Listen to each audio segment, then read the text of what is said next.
Proyecto Ofir.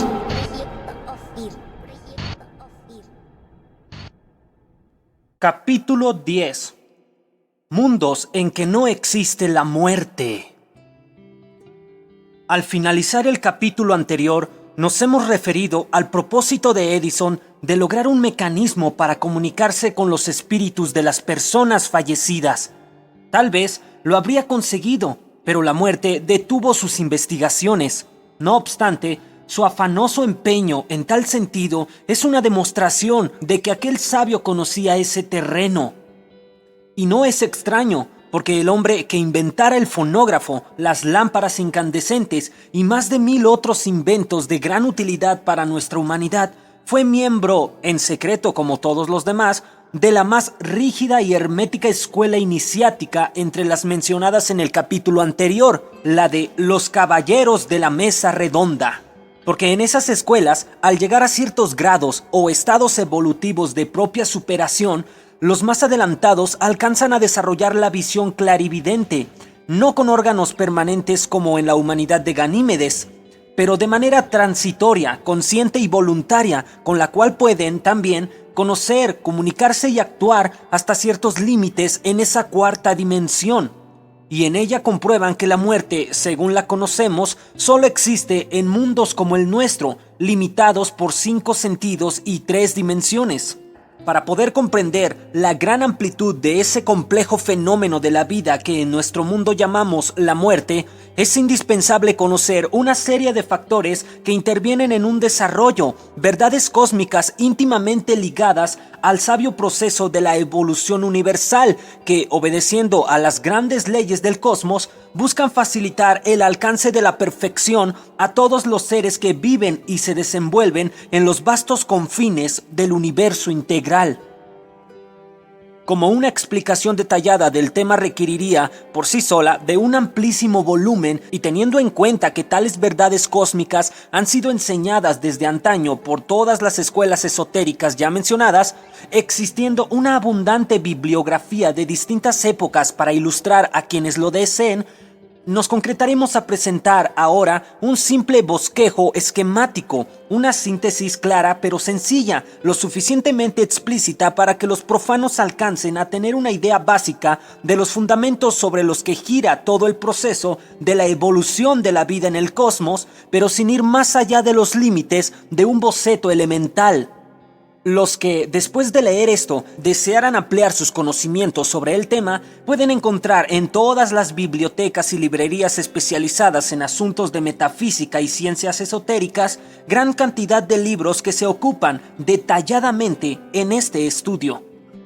Debemos comenzar por enunciar, para los profanos, que en el cosmos, o sea en el universo integral, todo evoluciona desde los aspectos o formas más simples hasta los más complejos y avanzados niveles de vida o de existencia.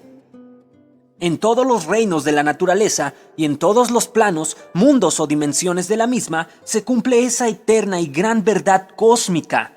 Esta ley del universo tiene su máxima expresión en la sapientísima fórmula que nos legara hace miles de años el padre de toda la formidable cultura esotérica del antiguo Egipto, Hermes Trismegisto, uno de los grandes maestros extraterrestres mencionados en la primera parte, cuando escribió para todas las edades, como es arriba, es abajo.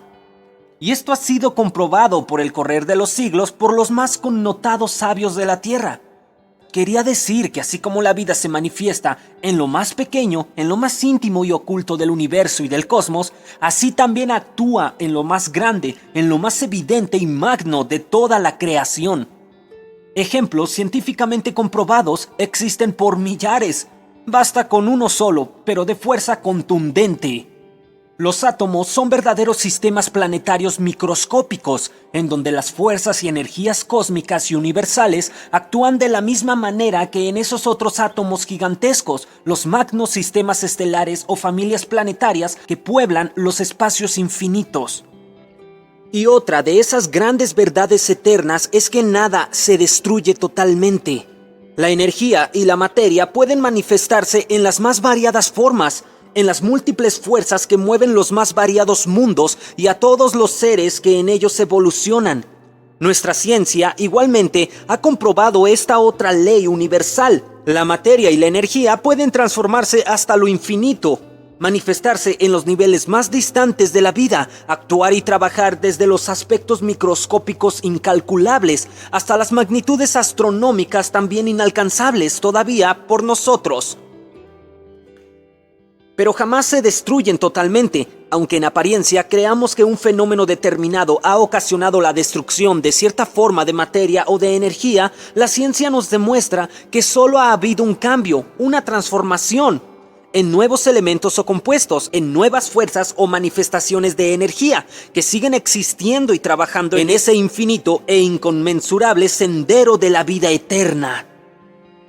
Y la muerte, que para los profanos de un tipo de mundos como el nuestro, ciego todavía para muchos aspectos de esa eterna vida, es la destrucción final, el término de la vida. Es en realidad una de aquellas transformaciones, fenómeno magistral, con el que la sabiduría suprema proporciona al ser las oportunidades necesarias de progresar, evolucionar desde los niveles infinitos de primitivas existencias hasta los más altos peldaños en esa escala que se manifestará en el sueño simbólico a Jacob como alegoría del eterno camino de la evolución, sendero de la vida, en que todos los seres van avanzando desde los estados más infinitos hasta las supremas cumbres luminosas de la sabiduría, del poder y del amor.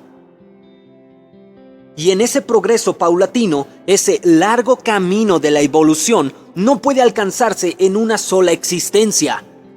Basta mirar el mundo que nos rodea con todas sus desigualdades, con todos sus extremos y contradicciones, con diferencias tan grandes entre unos y otros seres, para comprender que ese proceso de superación sí es cierto, no se puede lograr en el corto lapso de una vida.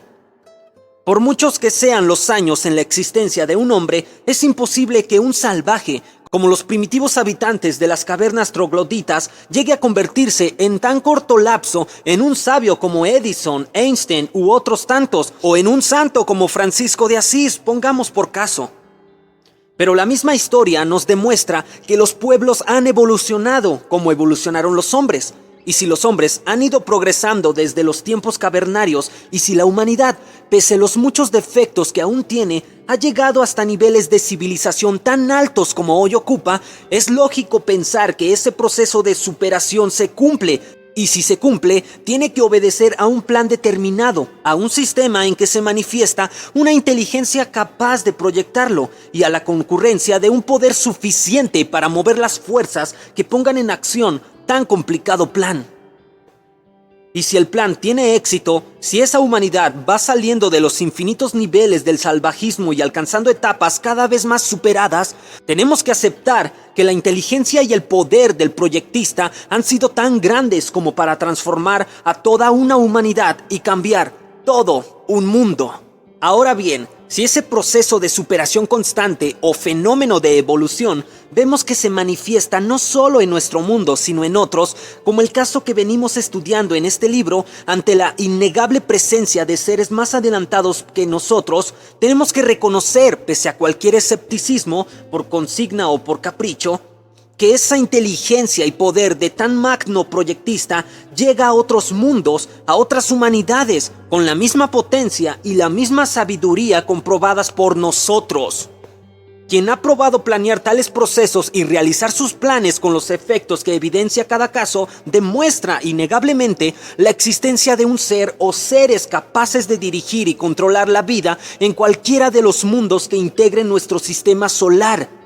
Tal poder y tal sabiduría, lógicamente, supera todo nivel humano. Por tanto, aquel ser al que hemos presentado en el ejemplo como el proyectista, podemos darle cualquier nombre, sin alterar en nada la existencia de tan supremas facultades.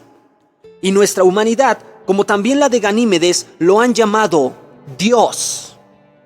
En ambos mundos, el concepto sobre Dios implica la suprema sabiduría, la omnipotencia infinita, la suprema bondad y el supremo amor. Y ahora cabe preguntarse, ¿un ser con tales atributos sería capaz de hacer, a capricho, tan tremendas injusticias como nos muestran las enormes desigualdades reinantes en la humanidad que conocemos? Es posible concebir a Dios como la suprema perfección al contemplar en nuestro mundo a seres de tan distinta condición, de tan extremos y apartados medios de vida, con tan opuestas facultades, perpetuos mendigos y afortunados millonarios, ignorantes y analfabetas frente a sabios de todo tipo, criminales empedernidos y hombres o mujeres cuya bondad y altruismo alcanza a la santidad, tiranos todopoderosos y humildes siervos oprimidos, toda esa polifacética expresión de nuestra humanidad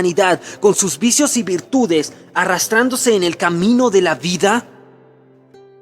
Este doloroso panorama ha hecho dudar a muchos de la existencia de Dios.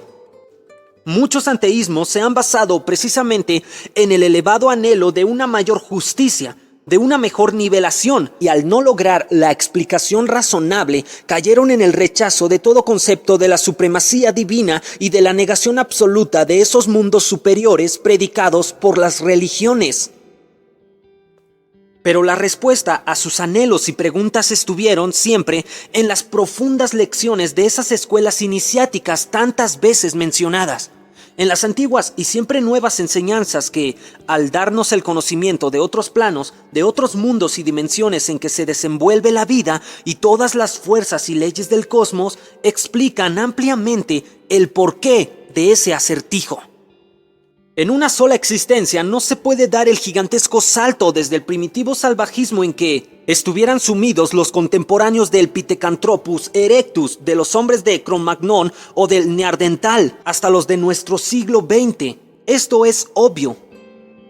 Pero si pensamos en que un espíritu cualquiera pueda disponer de tiempo, de los siglos indispensables para el lento desarrollo de toda la conformación fisiológica y psíquica que vaya transformando poco a poco todo el conjunto para poder adquirir los conocimientos que han de convertirse luego en facultades, desde las más simples y groseras formas de pensamiento, de asimilación de experiencias y de transmutación de efectos progresivos, hasta los niveles de nuestra humanidad contemporánea, llegaremos a aceptar que ese proceso, aunque sea milenario, sí puede ser un verdadero camino de superación comparable dentro de la máxima hermética al proceso cultural que sigue cualquier hombre en el corto lapso de una sola existencia para llegar a capacitarse en determinada actividad, empleo o profesión con miras a un mejor nivel o estándar de vida. Esto significa la necesidad de aprender, cambiar la ignorancia por el saber, por la adquisición de todos los conocimientos requeridos por la meta ambicionada, y así el niño ingresa en una escuela en donde adquiere año tras año la instrucción básica o primaria. Según sea la meta que se propone alcanzar, tendrá que seguir estudiando más o menos años para aprender todos los cursos que la profesión, empleo u oficio pretendidos le exijan. Es el común y siempre repetido camino que todos han seguido y siguen. Y si comparamos este diario y general proceso de superación personal en una simple existencia, o sea, en lo pequeño, con la evolución progresiva que pueda transformar a ese salvaje cavernario en un sabio del siglo XX, pongamos por caso, estamos enfocando en realidad los amplios y profundos alcances que en este campo tiene aquella sabia fórmula de Hermes: como es arriba, es abajo. Para obtener los conocimientos necesarios relativos a una determinada actividad en el corto lapso de una encarnación o manifestación de la vida del espíritu dentro de cierto límite de tiempo en un determinado espacio y forma de materia, pueden bastar los años que dure esa existencia. Pero si pensamos en la sabiduría absoluta, en el poder supremo universal y en la perfección, que es la meta macrocósmica del ser humano, hemos de comprender que 60, 80, 100 o más años son muy pocos para poder conocerlo todo, adquirir la absoluta experiencia de todo el universo integral. Los más sabios, entre todos los sabios de la Tierra, conocen muy bien cuánto les falta aún por aprender con solo referirnos a los límites de nuestro sistema solar. Si recordamos que nuestro sistema planetario es nada más que uno de los muchos millones de sistemas que forman el conjunto de astros de una sola galaxia, nuestra Vía Láctea, y que igual sucede en los miles de galaxias y nebulosas ya conocidas por la astronomía, tenemos que rendirnos a la evidencia de que por mucho que se haya avanzado y se avance en la ciencia de este mundo, siempre hay y habrá un más allá, porque solo somos como una pequeña gota de agua en ese océano inconmensurable de la vida que es el cosmos. Y para llegar por lo menos a conocer todo lo referente a nuestro pequeño sistema planetario, ¿cuánto nos falta aprender todavía pese a los milenios con que cuenta nuestra civilización? ¿Cuántos millones y millones de años necesitaremos si pretendemos extender nuestra sabiduría hasta los insondables límites de nuestra Vía Láctea o de las demás galaxias cuya presencia nos muestran los más modernos telescopios electrónicos? Pero la existencia de ese otro mundo habitado, la sabiduría alcanzada por los hombres de Ganímedes y sus periódicas visitas a la Tierra, vienen hoy a demostrar muchas de las grandes verdades cósmicas que desde antaño se enseñara en el seno de aquellas fraternidades ocultas, de esas escuelas esotéricas a que nos hemos referido. Y una de las más comunes lecciones, la que podríamos llamar piedra fundamental de toda esa enseñanza, es la ley cósmica de la evolución progresiva de todos los seres y de todos los mundos, planos y dimensiones, en un eterno proceso hacia la perfección absoluta. Y como esto no lo puede lograr nadie en una sola existencia, llegamos al punto de explicar también cómo se desarrolla el proceso dentro de los planes cósmicos o divinos para dar a todos, sin excepción, las oportunidades que requiera el largo peregrinaje a través de todo el universo hasta conquistar las cumbres gloriosas de la luz, de la verdad y de la vida. El desarrollo de tal proceso nos enfrenta con otra de las grandes verdades cósmicas, la de la pluralidad de existencias o ley de la reencarnación. Para comprenderla, vamos a usar de nuevo el ejemplo de los estudiantes comunes de los centros de instrucción repartidos en todo nuestro mundo. Según sea la meta que se propone un estudiante, así ha de ser el tiempo que le demande el aprendizaje de los cursos requeridos y la práctica o experiencia que los capaciten eficientemente en la actividad escogida. Esos cursos y esa experiencia le han de tomar determinado tiempo, más o menos años según sea la importancia de los conocimientos necesarios y su aplicación al trabajo propuesto. Cada año de estudios en este símil de la vida diaria podemos compararlo en la escala cósmica y en la proporción que la fórmula de Hermes nos indica a una encarnación en determinado mundo. Vale decir al curso de una existencia en determinadas condiciones de vida para adquirir los conocimientos necesarios o experiencia acerca de esa forma de vida, de ese tipo de mundo o ambiente, dentro de los límites calculados por el volumen y calidad de las lecciones que se deba aprender. Todo ello enmarcado entre las medidas de tiempo, espacio, materia y energía que constituyan el programa de estudio, comparable al volumen de cursos que lleva en determinada clase y tiempo el estudiante de la vida diaria común. Así como si atiende sus lecciones y trabaja con esmero, logra aprobar sus cursos y puede pasar el próximo año a una clase superior, o si es flojo, despreocupado y no estudia, será aplazado tantas veces cuantas falle en el debido aprovechamiento. De igual modo, en esa gran escuela de la vida que es el cosmos, todos los espíritus tienen que afanarse por aprender, avanzar y superarse en procura de niveles cada vez mayores en todas las actividades, en todos los campos del saber y del actuar con eficiencia. Como el estudiante del ejemplo chico, si aprovechan bien su tiempo, ello les representará un progreso cada vez más sólido, más elevado, más noble y poderoso a medida que vayan subiendo los peldaños de la simbólica escala de Jacob. Si cumplen a la perfección un programa de estudios, valga la expresión, pueden pasar a otro programa superior, como el alumno que aprobó sus exámenes. Pero si ha fallado en algunos puntos o en todos, tendrá que repetir tantas veces como sea necesario, porque en esa escuela de la vida, que es el cosmos, no se puede engañar ni escudarse en padrinos o en varas complacientes. Cada uno es el único responsable de su triunfo o su fracaso. La reencarnación. Hemos visto que, en conformidad con la ley cósmica de la evolución progresiva, Todos los mundos y todos sus habitantes marchan por aquella senda o proceso de superación a través de constantes mutaciones, cambios y depuraciones hacia la meta de la perfección. Esto es un axioma cósmico. Pero la primera valla que se le presenta al profano para entender tal proceso es su creencia en que solo se vive una vez. La dificultad radica en el desconocimiento de lo que podríamos llamar la mecánica de ese proceso. Es natural el escepticismo en quienes ignoran cómo estamos formados todos los seres humanos y cuáles son los medios que la naturaleza emplea para realizar tan magno y sapientísimo trabajo. Comencemos por describir elementalmente la conformación integral del sujeto evolucionante.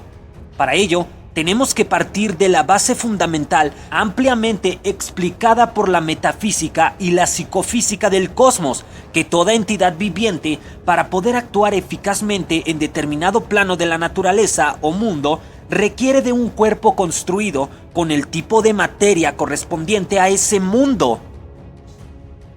En nuestro mundo, la Tierra, tenemos el cuerpo físico visible y tangible, pero el espíritu, que pertenece a un tipo de mundo o plano muy distinto y superior, porque entre aquel y el nuestro existen más de 7 dimensiones, cada una de ellas conformada por diferentes grados o tipos de substancia, no puede actuar en el plano físico inferior si no posee todos los cuerpos que, escalonamente, le permitan desenvolverse con toda eficacia a través de tal gradación de planos entre el suyo y el de la materia física por nosotros conocida.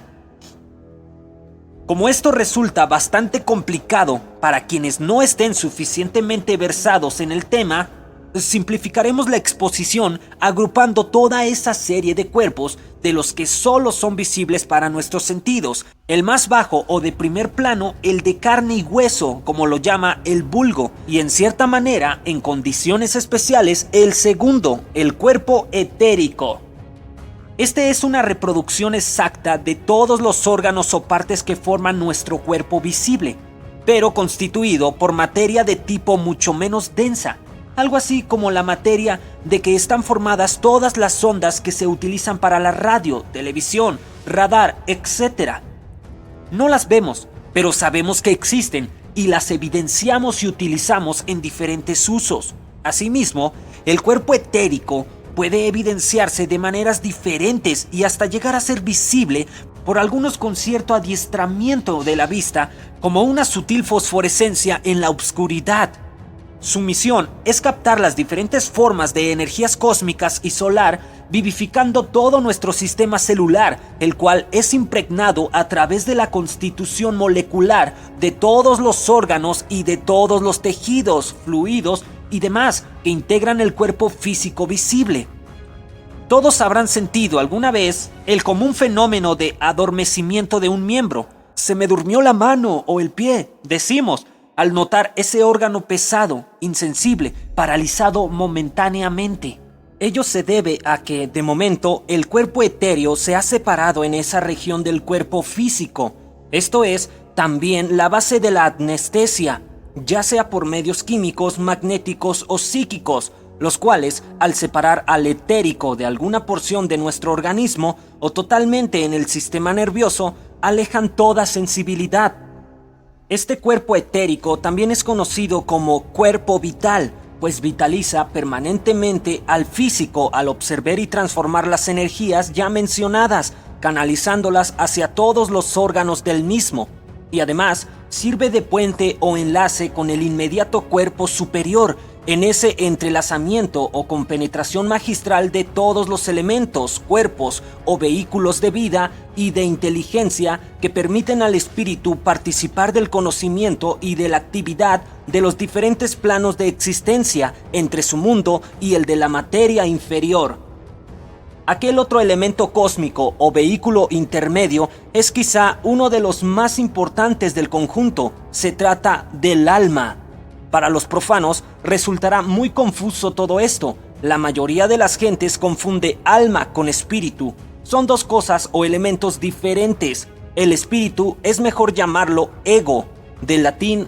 o yo, es el yo supremo, consciente, inmortal.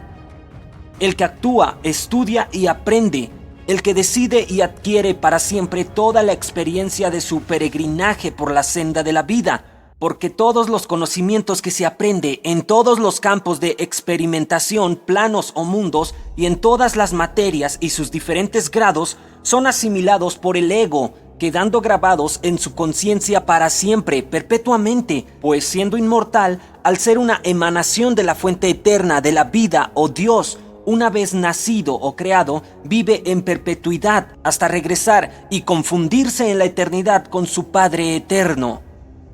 Por eso es que el espíritu necesita evolucionar, aprender todo lo relacionado con el universo y con el cosmos, conocer y experimentar todas las formas de vida, todas las grandes verdades o leyes cósmicas y universales, probar y manejar sabiamente cuantas fuerzas y energías actúan y se mueven en ese conjunto infinito, y de tal suerte alcanzar la perfección suprema, única manera de poder regresar al seno de su Padre.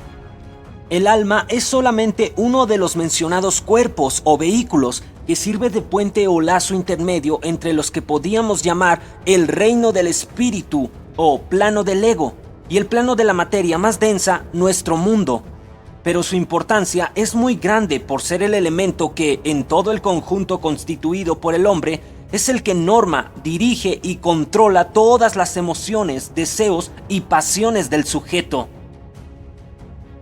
Toda la vida emocional, todos los pensamientos, ambiciones, acciones y relaciones del hombre con el ambiente que lo rodea y con sus habitantes, sean estos otros hombres o seres de reinos inferiores o superiores, son realizados a través de este cuerpo, influidos por él y dominados por la acción del mismo y de las demás entidades vivientes que tienen su asiento en el plano correspondiente al tipo de substancia y las frecuencias vibratorias de ese mundo, substancias y frecuencias vibratorias que tienen que formar parte del vehículo al ser construido dentro del conjunto integral del ser humano al comenzar una existencia.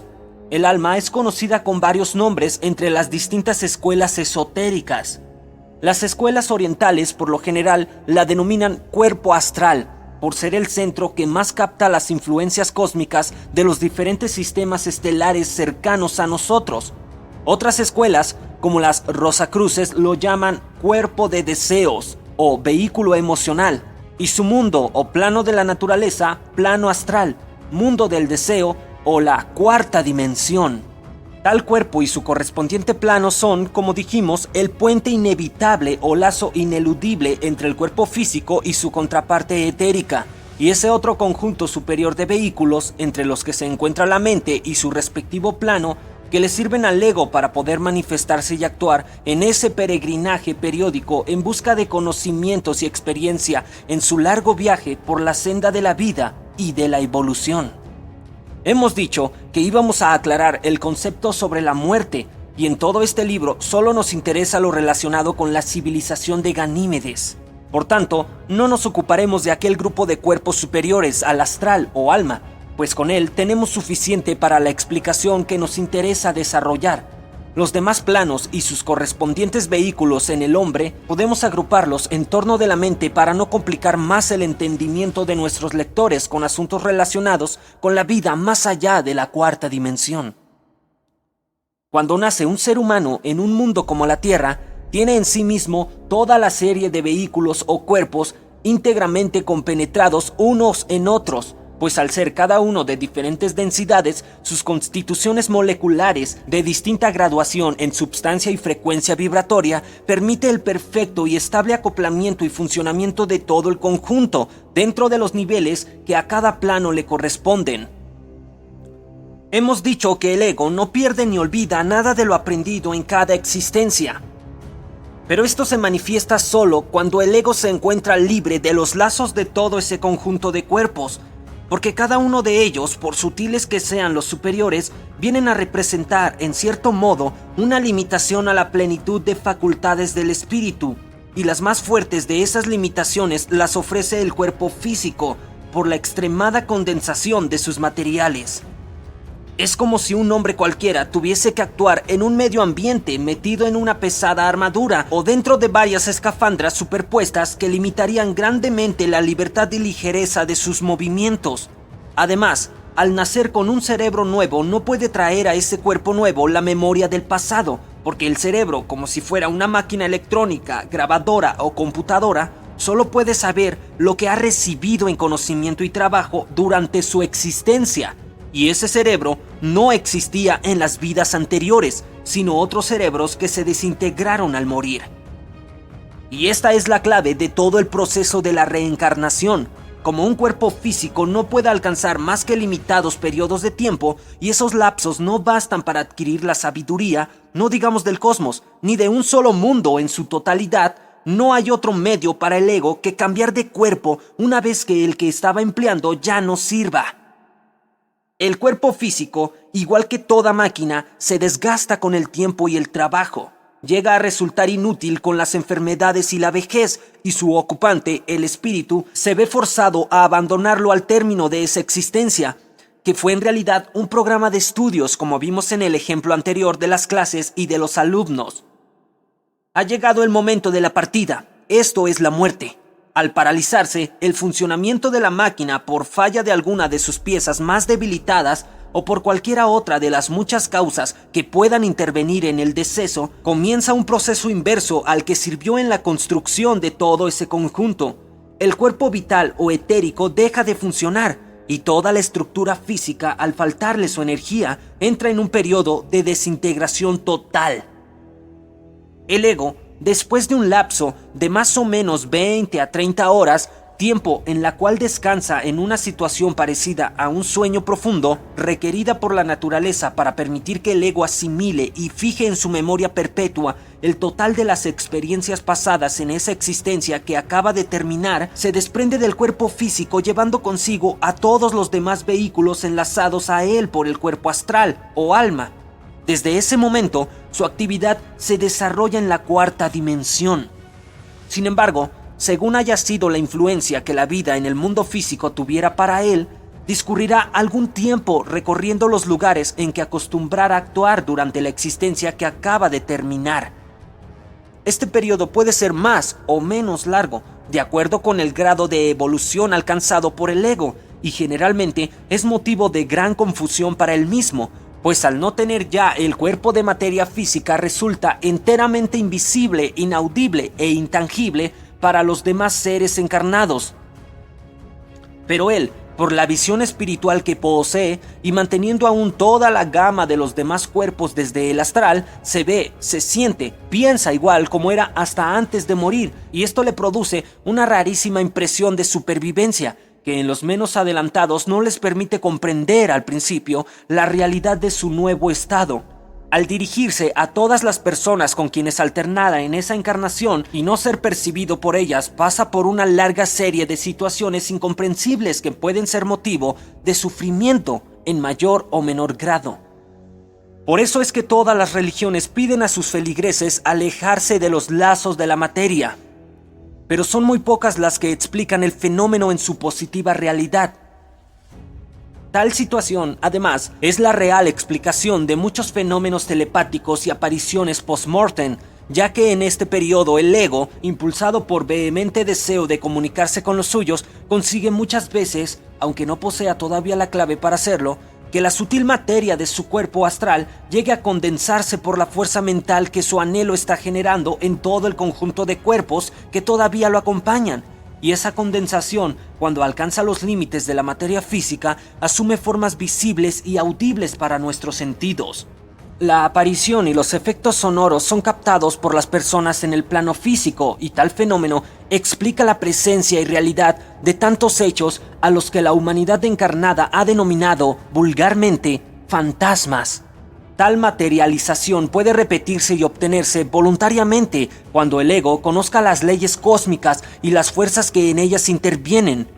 Pero en la generalidad de los casos, en los primeros días o meses posteriores al deceso de ocurrir, obedecen únicamente al tremendo esfuerzo volitivo del ego por comunicarse con los suyos en la tierra, y en tales casos resulta un fenómeno fugaz, pues al faltarle el conocimiento y el poder necesario para su logro consciente, solo es el efecto de una materialización fortuita ocasionada por un despliegue ciego de las energías que intervienen en aquel proceso. A medida que corre el tiempo, el ego, siempre envuelto por el conjunto de sus otros vehículos atados por la fuerza del cuerpo astral o alma, desarrolla su vida en los dominios de la cuarta dimensión, hasta que llegue el momento en que pueda liberarse también de los lazos que lo atan a ese mundo y partir hacia los mundos superiores. Pero esto lo vamos a explicar en el capítulo siguiente.